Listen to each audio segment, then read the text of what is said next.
Why are you laughing? I don't even know.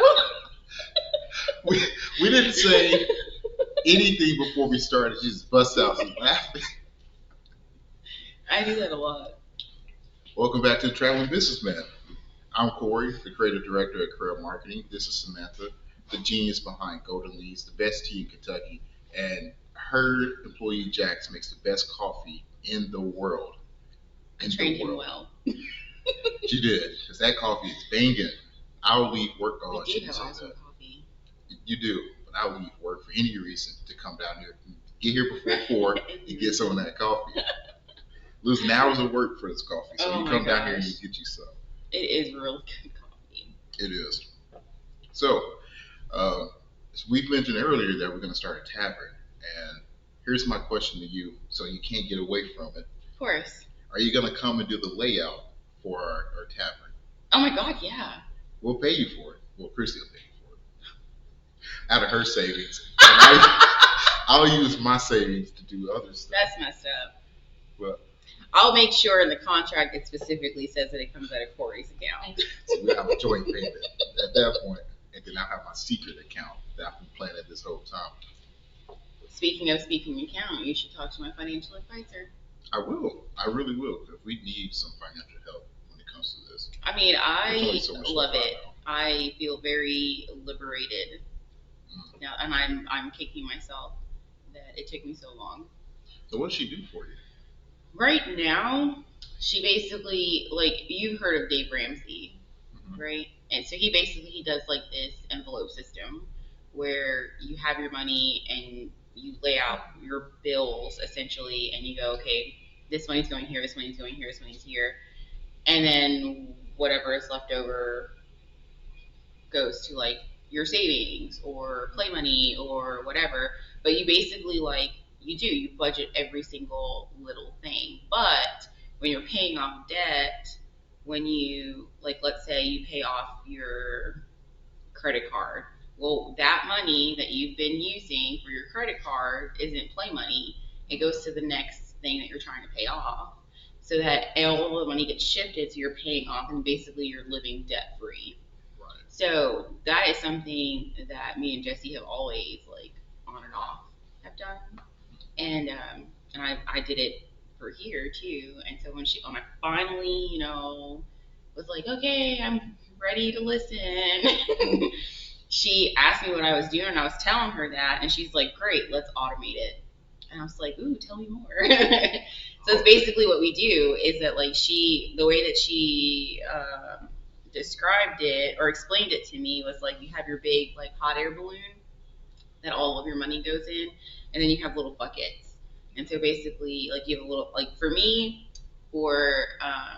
personally, we have just the main bucket, because what our goal is right now is to have enough money to pay off 1 month's worth of bills as, like, a retainer in there. And then our future buckets are going to be like a vacation bucket, our debt bucket. Layla's going to be 16 in 2 years, so there's going to be a car bucket, probably a wedding bucket, tuition, anything that you want to, like, hardcore put money aside for, like, those are your buckets. And then me and Jesse are on an allowance, so we only get so much money a week. That's our spending money for the week, and everything else gets put back. And so it's nice to look at it and be like, oh my God, look, we have money. And, we feel good. We don't feel so stressed out because we feel like we're living paycheck to paycheck. Right. So she keeps you organized and honest. Yeah. Mm-hmm. And I can go on and look at everything, and she literally, nothing gets done without our knowing about it, our permission, or anything like that. So if I wind up, like, let's say for Golden Leaves, I have a payroll bucket, and I have a taxes bucket. So if I need to pay, like, a tax or whatever, it goes straight from that bucket, and then I have a main bucket. So yeah. So anytime I need something, I'll have her, like, transfer it over if it's not covering it or whatever. But it's supposed to help me stay within a budget. So it's nice. I don't have to think about it. I don't have to sit there every week and calculate what needs to go in what envelope, because I already did it with her.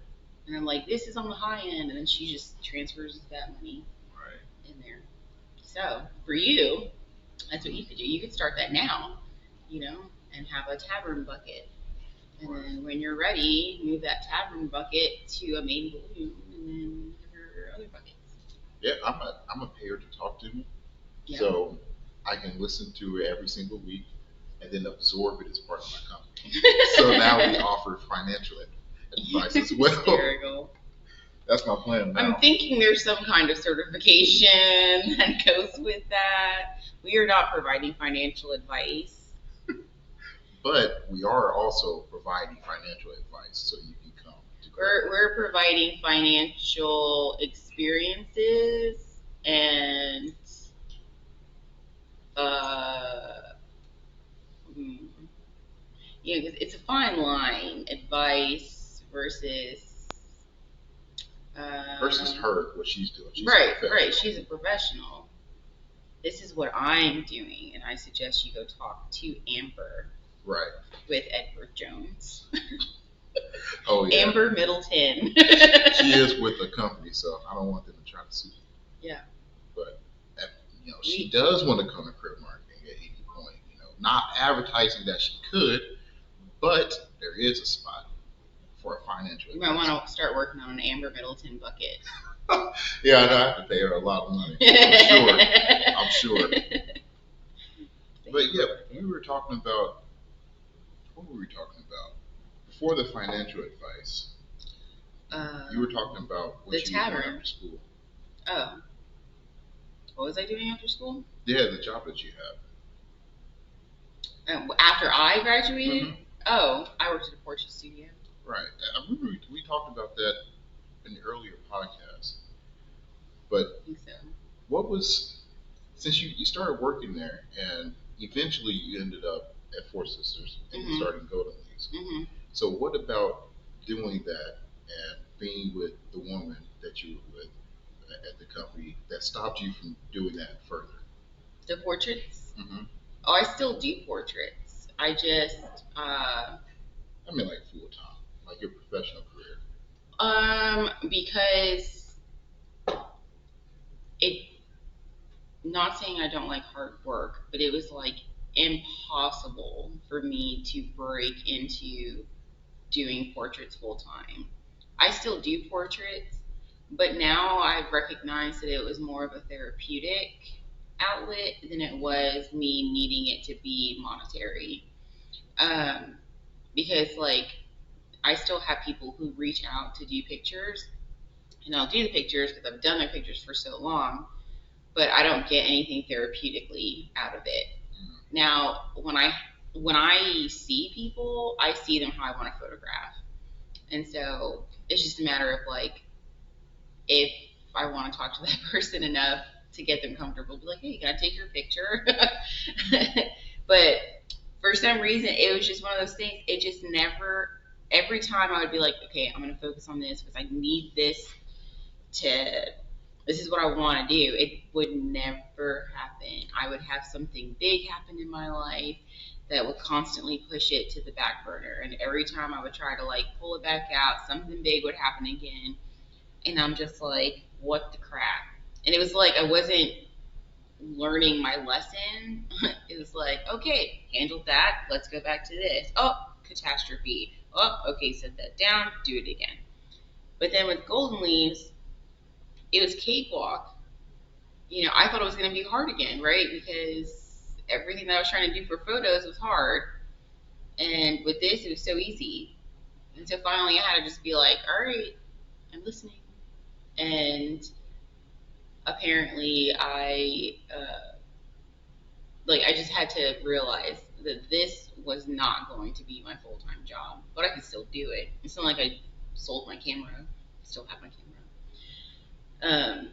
But I do recognize that when people aren't asking me for pictures and I'm reaching out to people, I have better work. I don't know. Have you ever looked at mine? No, you haven't because you didn't know. Yeah, I did. Know. There's a guy on YouTube that used to be an ad photographer for like technology, but now he does like he'll go to Skid Row and Los Angeles and interview these people and take photos. Yeah, I think that is awesome. Most terrifying job. Terrifying. He said he gets robbed constantly. Really? Yeah, all the time. I can just imagine. I mean, it's a big thing for him, for the people he's photographing, because I see a lot of those like complete strangers. That's not my thing. I like to photograph people, but I don't necessarily like people. Like I like people. It's really weird. My people bucket. I love that analogy. My people bucket gets filled up very quickly. So I don't need to constantly be around people to feel fulfilled. Why are you snapping your fingers? Because of you? Oh. But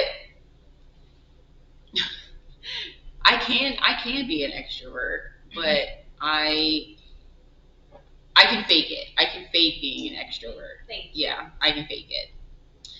Because sometimes I walk in, like even here, sometimes I walk in and I'm just like, I just can't today. But for some reason, that's usually a day that somebody's like, I can't come in. And I'm like, crap, I'm here by myself. Can't even go hide anywhere, And then people are, and I have to put on my, I won't say people-pleasing face, but like, nobody wants to order a drink from Eeyore, It's supposed to make you feel better. If I'm drinking tea and I'm preaching this is going to make you feel better, I'm all like, oh, sad. Like, I feel like it's a little hypocritical. But it does make me feel better. But I also, like, I just need a moment to myself. And usually those are my high energy days when I don't have as much energy to give. But for pictures, I don't know why the phone is ringing. We don't open for another 33 minutes. Busy. You were telling about that, well, no, I shouldn't bring that one up at all. But anyway, we'll go back. I want to bring it up. We'll go back. It's probably a telemarketer anyway. You ever thought about taking pictures of other stuff? Because my favorite thing is, like, I want to grow up and do nature. I want to do a lot of stuff, but I want to do a lot of nature pictures. But my mom would never buy one of those expensive Walmart cameras. You walk in 2006, they had like this row of cameras. Yeah. I wanted one so bad. That's fun. But I want to take nature pictures. Have you ever thought about? I thought you were going to say naked. No, no one would pose naked for me. Listen, that's actually, so I started with a specialty of newborns. I was the newborn photographer at Patty A. Clay back in 2008, 2009. And that was like my number one thing. But then I like babies, but I got tired of being peed on, pooped on, and puked on, everything. I got tired of doing all the laundry. It's, because you have to wash everything every time. And it was just one of those things where, I didn't care. I can't tell you how many times I got peed on, pooped on, and puked on. I didn't care. I just wiped it up and we kept going. I just loved the babies. But with babies come families. Right. And I just really wanted to play with the baby. Honestly, I wanted moms to just drop the baby off and come back in a couple hours just so I can play with the baby. But once it started becoming like I wasn't enjoying it because now all these families had my trust and now they're having more babies. And then now I have babies and toddlers, and I'm trying to make sure the baby's not crying and the toddler's happy, but we got to be good happy, not a fake happy, good smiles, not those school picture smiles. And, and then of course, dad's not paying attention and, baby's good, toddler's good, mom's banging, dad's looking over here. And I'm like, what are you doing? What are you doing to me? He just doesn't want to be here. And I try really hard to make sure like I'm engaging with the dad too, because I know it's not fun. Like I'm like, do you think mom wants to be here? No, mom doesn't want to be here. But we're documenting memories. So you sit there and you pretend like you're happy. So that got old too. I won't say it got old quick. I'll just say it got old too. Um, even working at Patty A Play, and I was just doing the babies. Even that wasn't like fulfilling. Unfortunately, drugs are an issue. Drugs seem to be a big issue in Richmond, so I did see a lot of addicted babies, and so it really, instead of making me feel good, it made me feel terrible. And I remember having to do. Have you ever heard of the organization Now I Lay Me Down to Sleep? So it's an organization of photographers who photograph babies who die at birth. Oh, that's tough. And so I had to do one, and I was pregnant, and I could not stop crying. And I'm just like, mom's crying, dad's voice is quivering. Like I just cannot. It's literally like somebody splashed water on my face. I just could not stop. And I was like, at that moment, I was like, I feel like maybe this is something I could do, even though I was crying.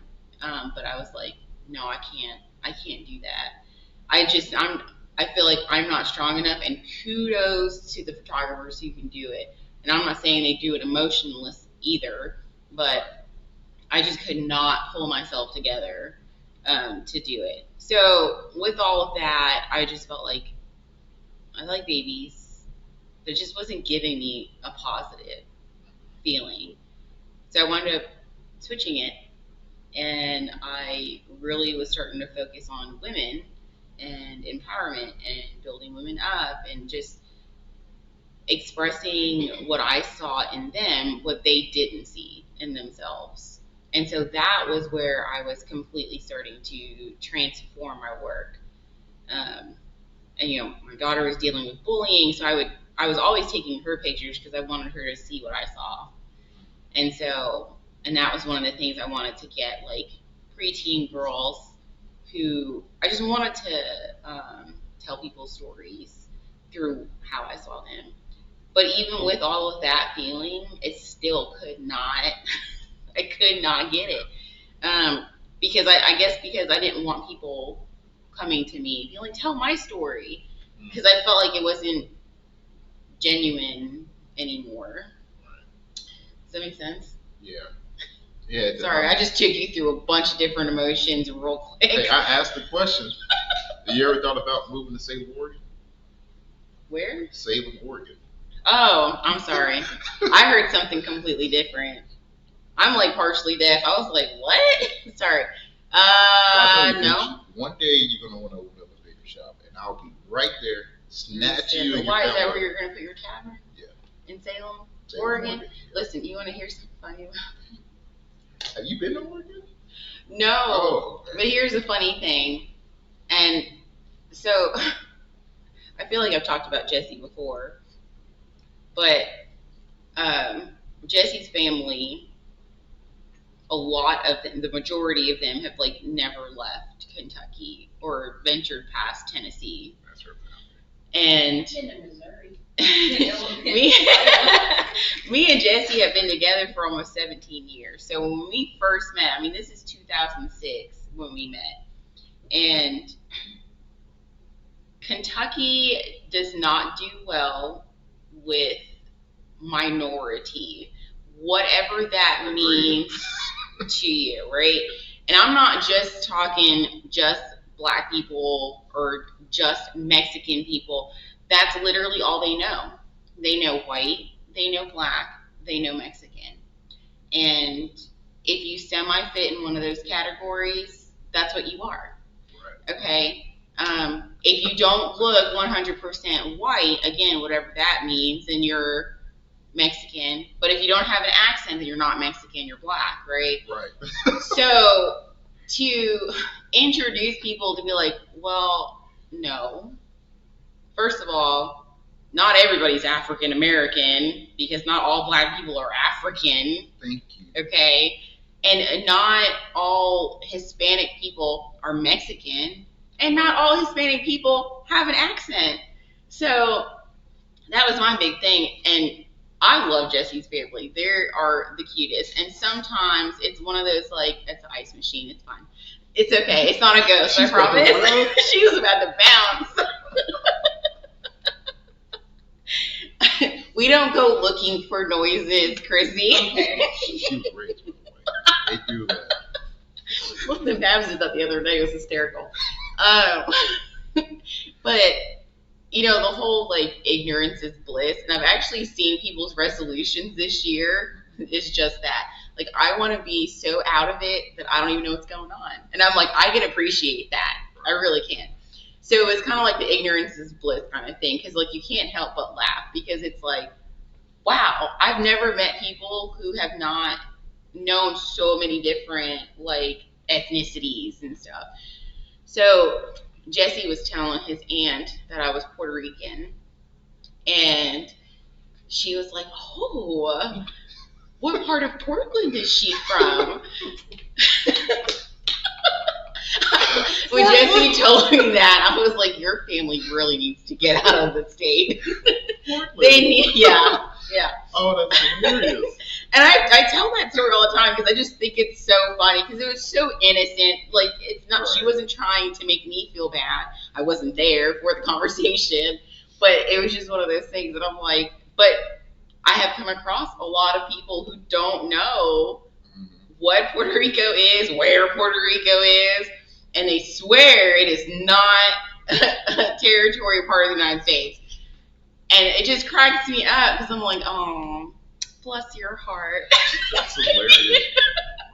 But I did, and I would hear some of the, like, I would see some of the things that people would share on Facebook, and I remember seeing, I don't even remember who it was, but I remember seeing a video, and a caller had called in, and basically was just going off about like how Puerto Ricans should not be migrating over here, and they should stay in their country, and all these illegals are coming over here, and da da da da. And I am just laughing because it's like, are you serious? And the guy was like, well, you're right.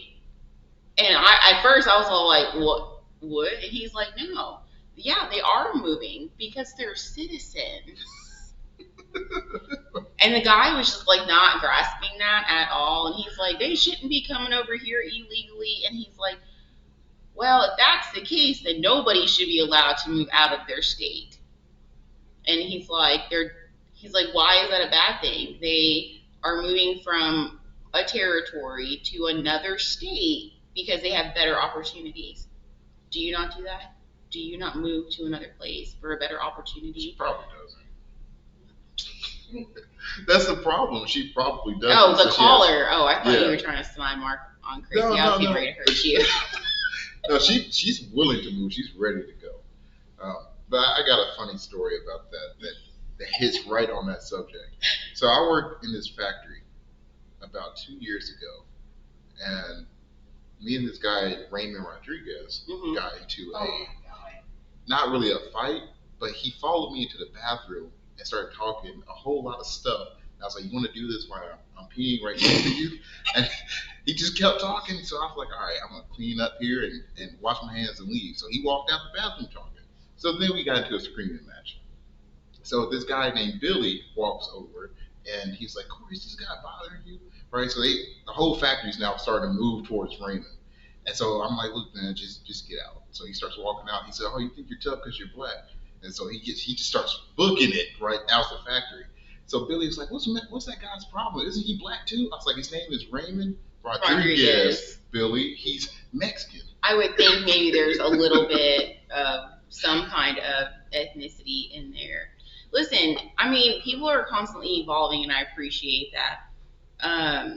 But people, it don't matter how evolved you are, people's true character traits are always there. Always. So you can attempt to walk the walk and talk the talk, but when you're in a situation like that and you're like, your true colors come out, and it's a matter of like, you can like just be who you are. Like, you can have feelings without hurting somebody else. Right. You can admit that you don't know and then educate yourself. Or you can sit and pretend like nothing's happening, but then don't get upset when people try to correct you. But then at the same time, on the flip side of that, if people don't want your opinion or your words, don't force it down their throat. Let them be ignorant. Because you get to sit back and be like, I'm gonna eat some popcorn while I watch this shit go down. Like, to me, that's just like, I'm gonna attempt to help you. Oh, you don't want my help? Okay. Where's the nearest microwave? Like, You know, the bad part about that, Raymond was a street preacher, a bona fide Christian. that's what I'm saying. Like, your true colors always come out. Exactly. Always, and I told him that's very Christian of you as he walked away. The amount of things that I hear from people who constantly preach that they're Christians, I'm like, y'all. But if I was to point it out, oh, good Lord, like, I don't know. That is a subject I cannot right now. You know what? I'm going to take you down that subject. Oh. Because my grandmother has been a preacher since she was 16, okay? And she's Pentecostal. Now I move up here, there's all Baptists, surrounded by Baptists. There's like one Catholic church somewhere and no Pentecostal church, you know, like a Church of Christ. So I was messing with her because I don't go to church. I was like, yeah, this lady convinced me to go to church. You know, she's like, oh, that's good. What church are you going to? I said, well, they're Baptists. And she's like, no, you better not. She doesn't think they're real Christians. So Okay, so what, educate me, because growing up in New York, everybody was either Catholic or Jewish. Right. And I'm very generically like throwing that in a bubble. Like I know that there was other, but for the majority of what I was growing up with, my friends, you were either Catholic or Jewish. So for me, all of the things that we celebrated wasn't necessarily like hardcore religious or religiously based. It felt more culturally based. Right. Because, you know, like let's say like Good Friday and Easter, because all of my friends were Catholic. So we all had the same experience, right? Oh, did you go to church? Oh, did you see family? Oh, you know, like, what'd you do for Easter? It wasn't like, oh, I don't celebrate that. Or like, oh, my whatever. Like, you know, it wasn't a thing because we all did it. So we never thought about that there was actually other religions. It wasn't until I was in the military is when I figured out people were like, okay, so this denomination goes at this time and this goes at this time. And I mean, they said Catholic, and I'm like, oh, man, I just don't want to do that today, you know? And then they said, I think it was Protestant, and I had a battle buddy who was Protestant. I want to say it was Protestant. I can't 100% say that's accurate. But I looked at her, and I was like, you know what? I'm going to go with you because you're cool, and it seems like there's not a whole lot of Catholics around here, and I need something different. So I went with her, and we went, and it was very upbeat, and I was like, man, this is cool. This is nice. I like this. But again, this was during basic, okay? So it wasn't like a full-on experience. It was like a snippet. And I'm like, this is cool. I like it. Look at the music's a little bit more upbeat. We're not standing, kneeling, sitting, standing, kneeling, sitting. I'm like, I don't, you know, this is nice. Then I come to Kentucky and learn real quick that there is even more religions. Yeah. I mean, yes, we all have that hot air balloon, right? Christianity, and there's all these buckets. There are so many buckets. Too many buckets. So many buckets. And I went to a church. It was a Baptist church. And I don't know.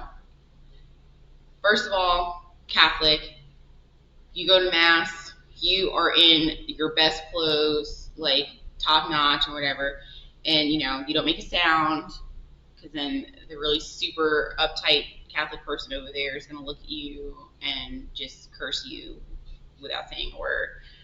So we go, and I notice, you know, there's people who are like semi-dressed up or still in work clothes or whatever. So I'm just like soaking it in. I'm not making a judgment. I'm just soaking it in. I'm like, oh, this is so different, you know? And then they start preaching, and I was like, okay, well, this is interesting. And they start preaching more, and then people start getting up, and then there's people running around, and I'm like, what is happening? Why are people out of their seats? That is a no-no. We do not do that, you know? But I'm not saying these things. It's just in my head, and I'm just like, are we supposed to be getting up right now? I'm sorry, I missed the cue. There's not a book here to tell me when to stand, sit, and kneel. So the people who I was with, they were like, oh no, they have the Holy Spirit. And I was like, what does that mean? I don't know what that means either. And they're like, they just really feel it, so they just can't help but move around. And I'm like, okay, I understand. And then she goes, wait until they start talking in tongues. I'm like, what? I don't know what that means either. That's really jarring for people's first time. Yeah. So I was just like, whoa, okay. And they were like, well, this doesn't normally happen. I guess they had like a speaker or something. I don't know. Those are the things that I remember because it was my first like experience. And then I went to Jesse, went to his church one time, and everything's fine. They were singing and stuff, and I kind of like glanced at the watch, and I'm like, oh, well, we've been here for about 45 minutes already. This is nice, just singing, And so I looked at him, and I was like, oh, it must be almost over, huh? And he's like, oh, no, they haven't even started yet. And I was like, what? We've been here for 45 minutes. What do you mean they haven't even started yet? He's like, yeah, this is like the intro, like we're singing. And I'm like, okay, listen. I mean, I'm not trying to say Catholicism is all that. I said, but we are in and out in an hour, like done. Here's your bread and get the heck out. Again, summarizing.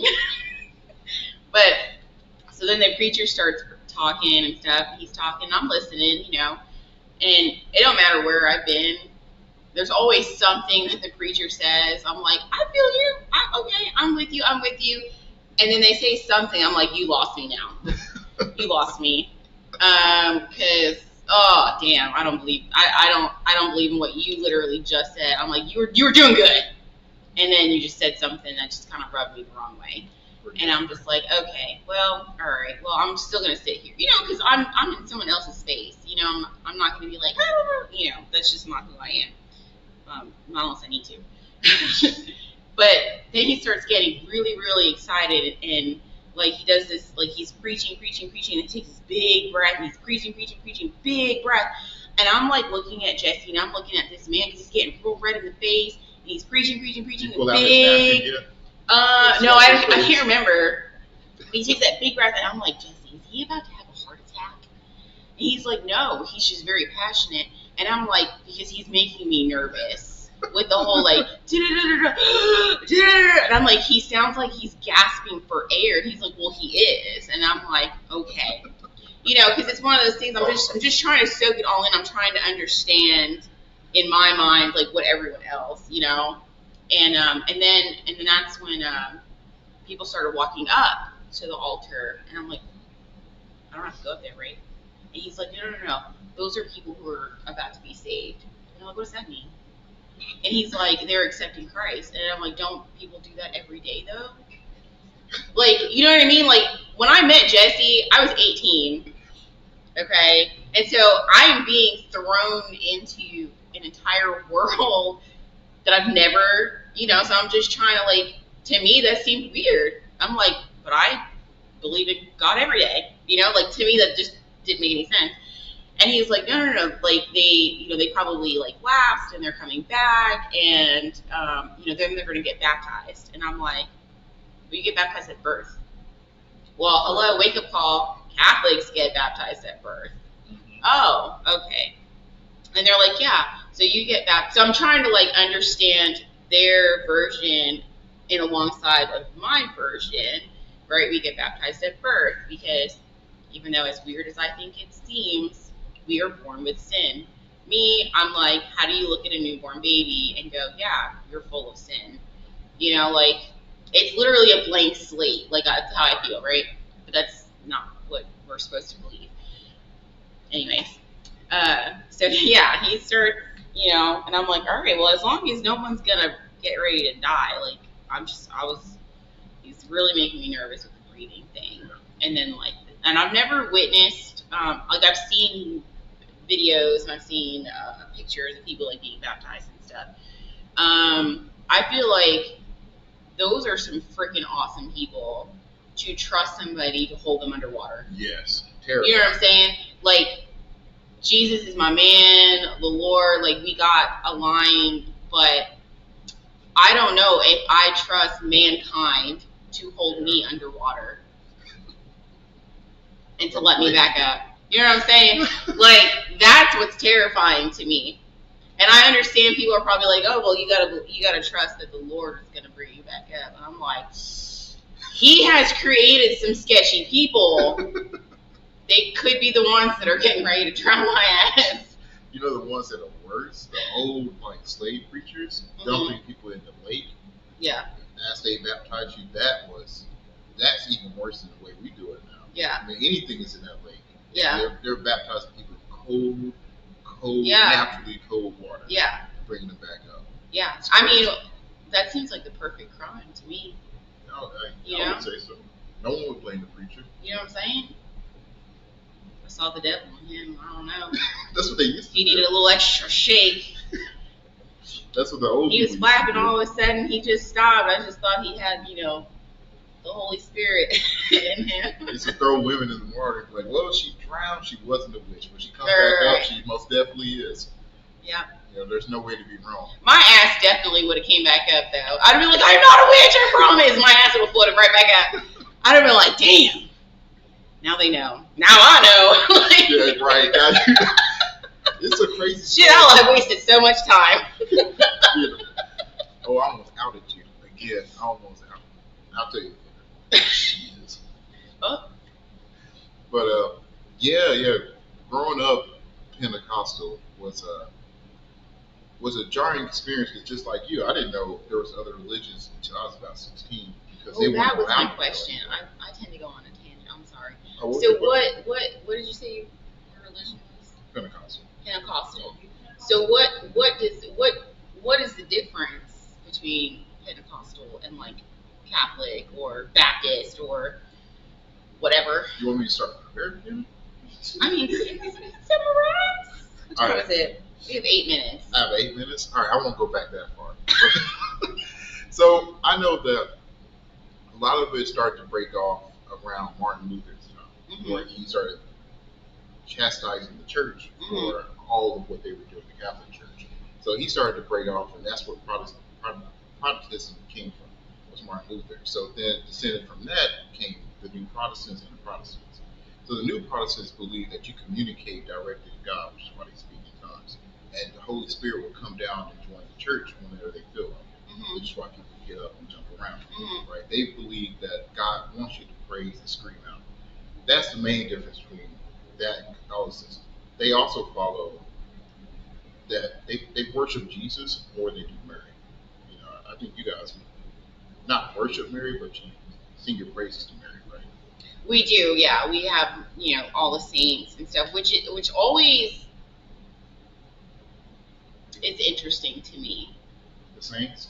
No, all, yeah, well, yeah, because also in Catholicism, like, we're also told you are not to worship anybody before God, and I feel like it's a little hypocritical to constantly have all of, like you have, I don't know all the saints. I am considered a lapsed Catholic, and I don't have a problem with that. There are things about the Catholic religion that feel cultural for me, so those are things that I have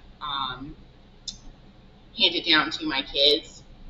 But at the, like you said, you feel like you can talk directly to the Lord. I've always felt that way, so I always thought it was weird that I have to confess my sins to a priest.